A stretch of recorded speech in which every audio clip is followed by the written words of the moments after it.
बेकायदेशीरपणे सुरू असलेल्या गॅस रिफिलिंग अड्ड्यावर छापा. मिरज शहर पोलिसांची कारवाई. एक रिक्षा आणि 6 गॅस सिलेंडर टाकी जप्त.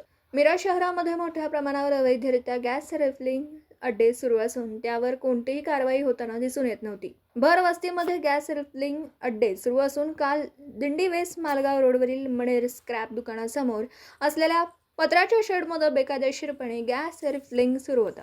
त्या गॅस रिफिलिंग अड्ड्यावर काल मिरज शहर पोलिसांनी छापा टाकून एक ऑटो रिक्षा, 6 गॅस सिलेंडर टाक्या, इलेक्ट्रिक मोटार, इलेक्ट्रिक वजन काटा, रेग्युलेटर नोझल असं रुपये 1,36,950 रुपयांचं साहित्य मिरज पोलिसांनी जप्त केलं आहे. ही कारवाई पोलीस निरीक्षक किरण रासकर यांच्या मार्गदर्शनाखाली झाली असून यामध्ये दिनेश अशोक टाकवडे वय वर्ष 34 राहणार पाटील गल्ली मिरज आणि संजय बाबासो शेळके वय वर्ष 38 राहणार टाकळी रोड दुर्गामाता कॉलनी मिरज या दोघांना अटक करण्यात आली. यामध्ये मिरज तहसीलदार कार्यालयाकडील पुरवठा निरीक्षक हनुमंत पाटील, मिरज शहर पोलीस ठाण्याकडील निलेश कदम, झाकीर हुसेन, काझी दत्तात्रय फडतरे, अजित अस्वले, दीपक परीट, प्रकाश कवलपुरे यांनी ही कारवाई केली. दिवसभरातील घडामोडींचा आढावा घेण्यासाठी पाहत रहा N24 मराठी न्यूज चॅनल.